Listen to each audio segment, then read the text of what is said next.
Hello everyone, and welcome back to World of Warships Blitz with Terry. Today, it is finally time. Tier 10, the Montana. This has been a long time coming, and if you've been on the road for a while, it's been quite a while, because I kind of did get stuck on the North Carolina in my personal account, so after it became clear that I was never going to really complete that in any time soon, I actually switched over to the press account. But we're still doing the same thing. So I have never played the Montana, and today is going to be the first time that we're going to play the Montana. Which means that this isn't a full review because, I don't actually have any experience with the ship. This is just really a first impression. There will be probably another video coming out at some point where I've actually got some experience with the Montana and got a bit better idea.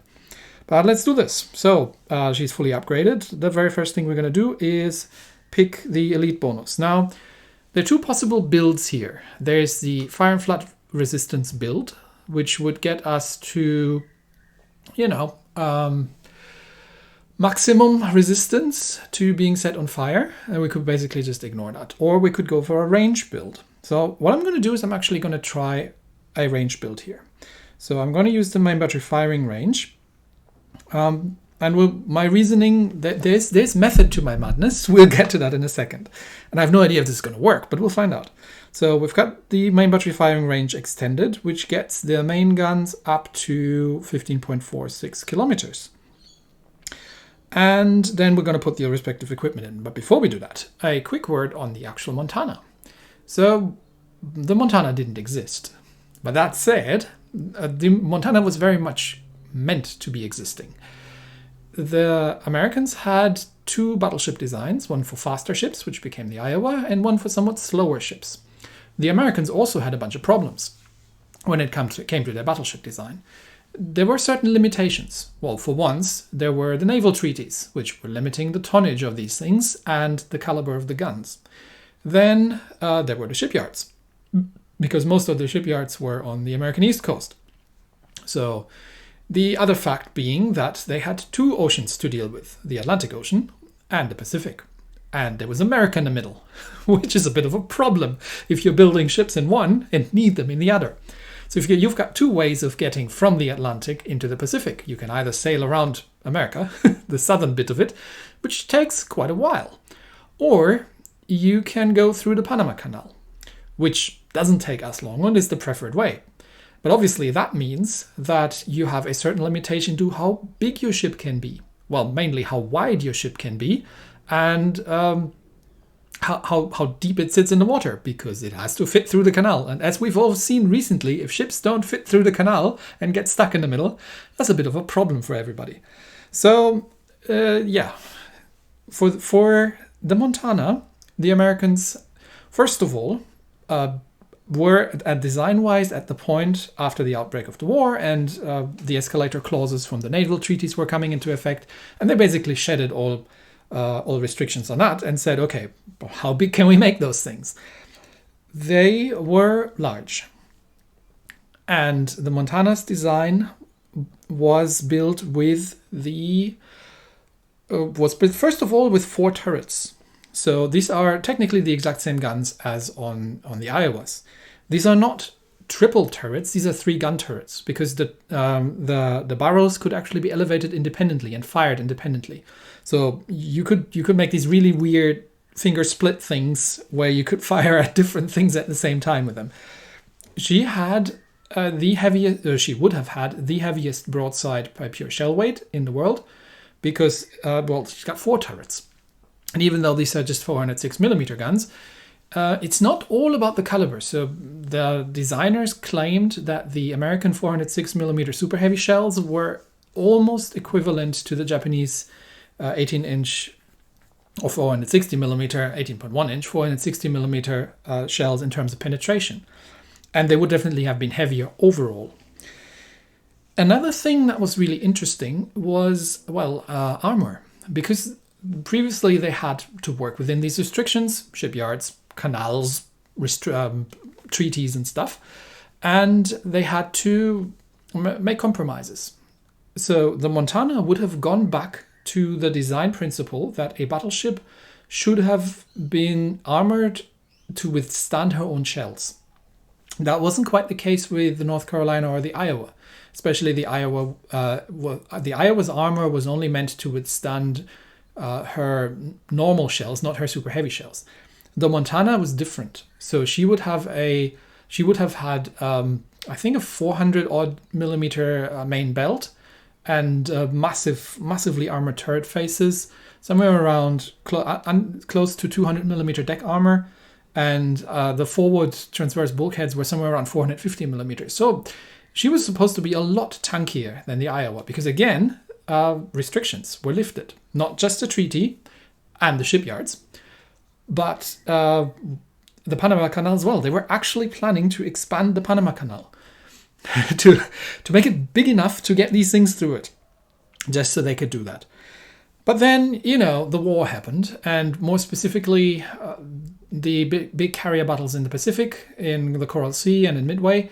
And everybody realized that, battleships, while they were still kind of useful, they weren't the primary focus of the Navy anymore. And they accepted that. And they didn't actually get to laying down the Montanas yet because the shipyards were all busy with the Essex-class carriers and with the Iowas. So they cancelled it and said, okay, we don't actually need those things. Build more carriers. We need those more urgently. And the Iowas were faster by quite a little bit than the Montanas would have been, and would have been able to keep up at full speed with the fleet carriers, whereas the Montanas not quite, because they were designed to be somewhere around 27, 28 knots, so not quite capable of keeping up, and they would have been mainly defensive AA platforms and other things.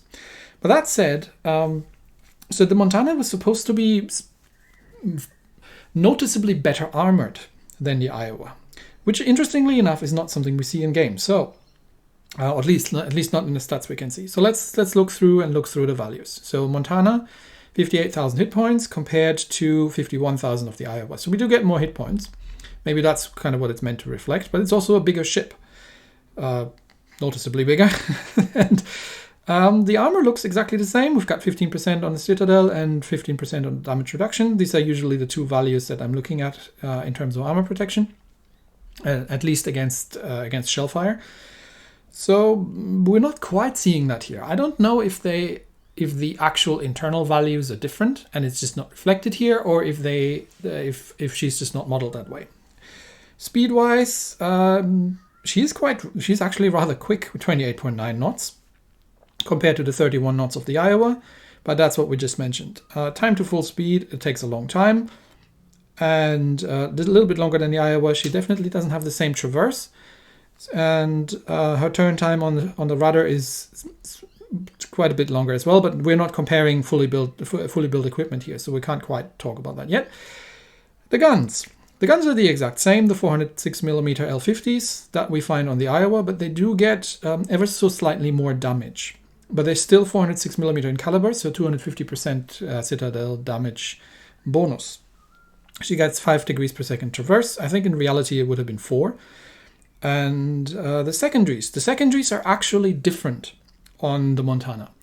The Montana's secondaries are I think they were supposed to be a 50 caliber length, but I'm not 100% sure. Here they're a 54 caliber length. And they were definitely firing heavier shells on a longer range than the Iowas. So this was a new design of secondaries. Unfortunately, we don't really. We kind of see it a little bit, we could say. Like 9 points more damage, but it's really not a significant difference towards the Iowas. Also, I think in range, but again, we have to actually put the modules in to compare that. But yeah, in reality, the Montana secondaries would have been different. These secondaries actually existed, but they didn't like them too much because the shells were quite a bit heavier and it was exhausting for people to load them. The AA, as usual, these things were bristling with 127mm dual purpose, 40mm Oerlikons, and the 20mm Bofors. And yeah, lots of it. So definitely an uptick from the Iowa. And maybe that's also, again, reflecting the more modern 127s. So the large caliber AA does more damage, and so does the small caliber AA. But the range is pretty much the same. Surface detection we don't really need to talk about. So after lots of background, how are we going to set up our Montana? And like I said, I'm going to try to go for a full-on range build here. So I'm going to use the artillery plotting room. My reasoning is that the Montana has lots of guns. And if I have that many guns, I don't know how much of a difference the dispersion mod is actually going to make. I don't know, just to see that it's a matter of throwing that shells downrange and something's going to stick. So we're going to do that. And then we're going to put the steering in the third slot. And after the experience with the Ohio, which is a Montana class, and where I have the actual propulsion in the second slot, I am going to not go for the damage. Oh, actually, wait. The Montana has the legendary module for that. Ooh, I forgot about that. That is actually... Okay. So we're going to put... we're not going to put that in yet, because I want to do a special video about that with Montana maxed and some experience and everything. So we're just going to put the regular damage control system modification in here, with a future video to come of, let's say, a maxed out Montana with the legendary module, and then we're going to check that. But let's have a very quick look at it. I think this is all a good one, because usually legendary, or many of the legendary modules have downsides. This one doesn't. It just gives us more resistance, and it's basically a combination of the deck protection mod 1 and the damage control system, with slight reduction in worth on both of them. But I think this would actually be an extremely interesting legendary mod. But we'll go with the damage control system modification for now, which gets us up to 33%, and yeah, we'll see how that goes. Supplies, standard battleship loadout, nothing surprising here. We're just going to put everything in, put it to auto resupply. There we go. And we have to promote our commander from the Iowa. Where is he? There. So you get, just going to use some free XP to completely up him, because this is my press account. I have all of the free XP. Just the commander skills. Again, we may level him up a little bit, because we're now at tier 10. So let's get him up to actually level 10. There we go. What are we going to put in there? Interesting question. We could actually, well, we don't get any auto secondaries. I don't know what the dispersion is on these secondaries, but because we have the range mod, if we need to deal with things like destroyers, I don't know if that's actually a good one, or should we go with a demo expert, because shooting bits of enemy ships is always a good thing, especially with these many. We're definitely going to get the master reloader skill, because master reloader. I'm going to go with this more standard battleship range build and go with a demo expert, because the Montana, just like ships for her, gets 3 rapid reload charges. And actually, with the 7 minutes in tier 10, it may be worth, it might be worth going for fire supremacy and get an extra rapid reload. But again, not hugely well armored, these things. I don't know with the Monty compared to the Iowa, but especially North Carolina and Iowa, I was rather happy to have the survivalist built in here. So we're going to leave it at that, but just keep in mind that this would definitely be a valid build to do. And we still have the extinguisher in here in level 8. So, okay, let's stick a camo on, not the historical one, because that's for another video, but more hit points, more range, better dispersion, and torpedo damage reduction. Don't really care about the torpedo damage reduction all that much, although airdrop torpedoes could be interesting. Although the carrier that's attacking a Montana that's sitting at the rear is probably not going to do that for very long. But anyway, so here we go. One Montana. And if we take the camo off just for a second, we can actually now do a full comparison with the Iowa. So slightly different build from the Iowa. No, actually same build as the Iowa. What did I have for? No, I had fire and flooding. So let's put the Iowa on range as well, just so we can do a full comparison. It's nice because I can just mess around with things. So survivability wise, yeah, just more hit points. Other than that, it's exactly the same. Maneuverability, she takes a little bit longer and steers a little bit harder, but yeah, that's to be expected. The guns, we do have more range with 16.08 kilometers than the iOS 15.87, which is interesting. Because, well, these are technically the same guns, but yeah, we do get a little bit more range, so we are just over 16 kilometers now. The secondaries get a little bit more range as well, so here we go. That's our modernized 127s right there, and the rest is pretty much the same. So, okay, let's put the camo back on, and now we are going to get into the very, very first battle with the Montana. I have never played the Montana before. If it all goes horribly wrong, I'm going to leave it in because it's going to be the very first battle in the Montana. All right, here we go.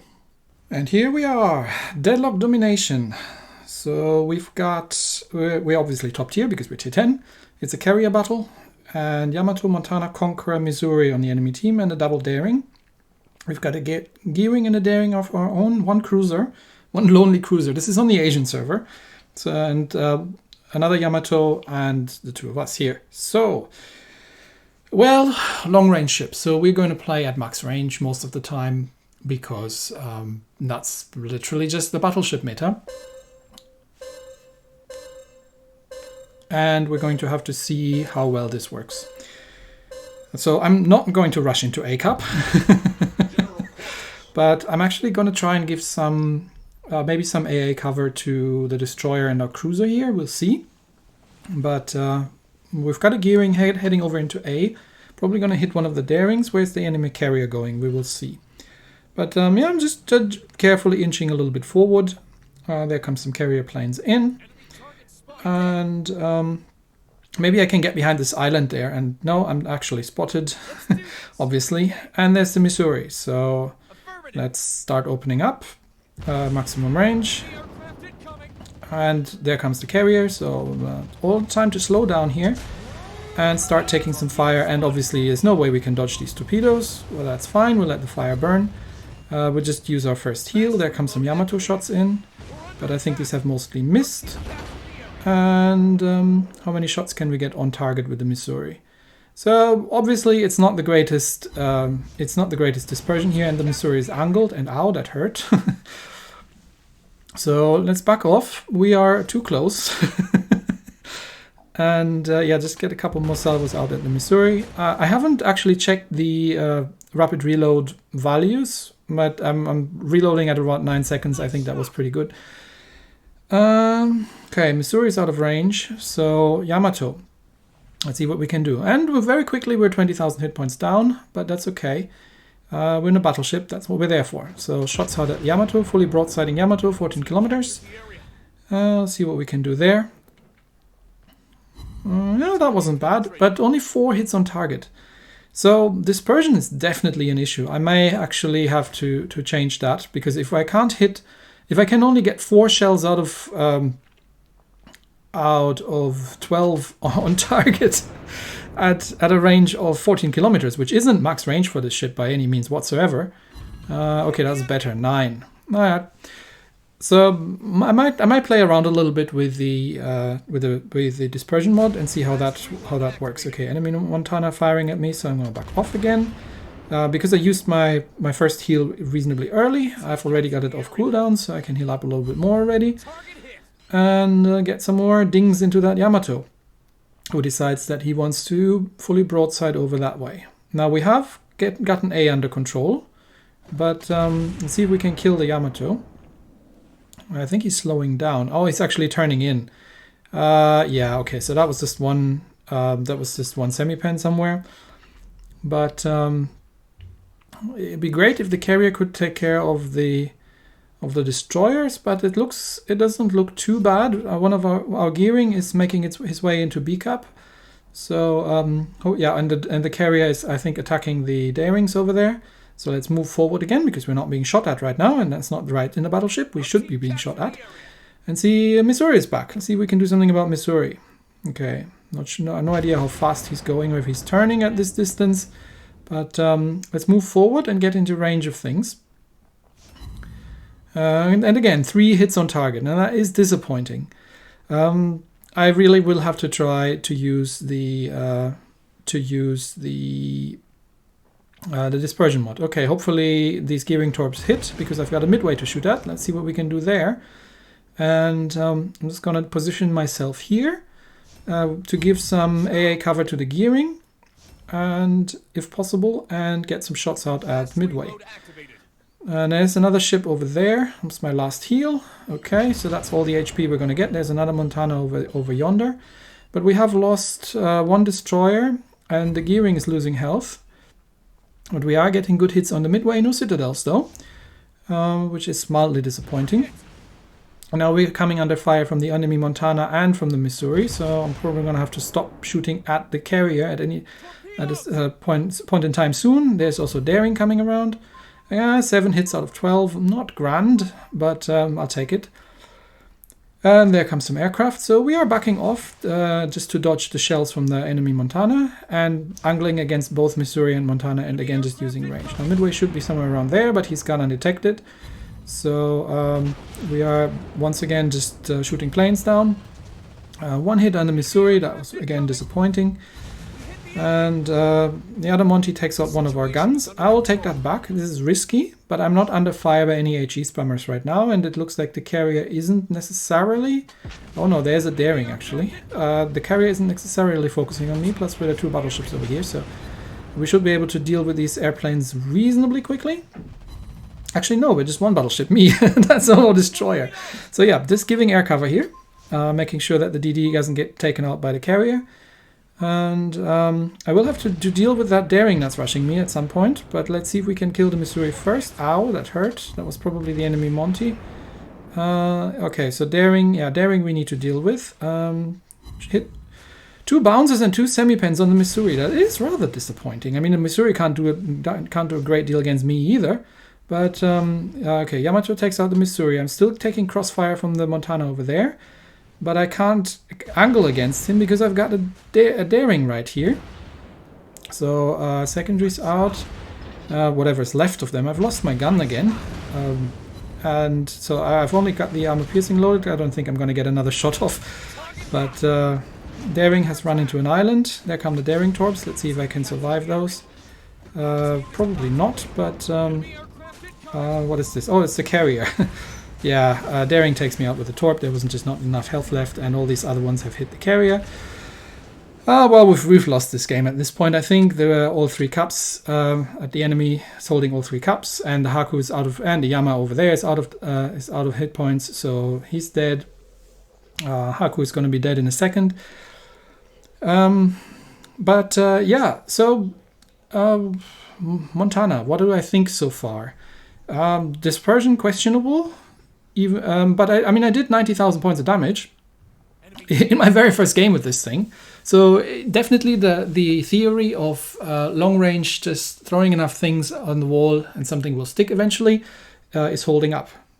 So this is not a bad ship. I mean, doing 90,000 points of damage in a tier 10 battleship is, I would say that's reasonable. That's a reasonable amount of damage to do. And I mean, I haven't done anything special really. I've just kind of been... standing at range and lobbing shells at stuff, which I think is how you play battleships in top tier these days, unless they're Germans. Yeah, so I might play around with a little bit with the dispersion mod and see if that makes things a little bit better in terms of getting actual ordnance on target. But in general, this wasn't bad. The armor seems to generally be holding up okay-ish. Obviously, against super heavy stuff like Yamas, it's a bit of an issue. I don't know if it's as squishy as Iowa, but I will have to find out. But I could imagine that these guns at closer ranges, if you get into situations where you can actually outflank teams and get like side shots into things, might be interesting as well. So maybe I'll try with a more brawly setup, maybe with the propulsion mod. I don't know. Well, we'll play around with a couple of things just to see how it goes. But yeah, there we go. That's the Montana. So, thanks everybody, and I'll see you next time. Bye!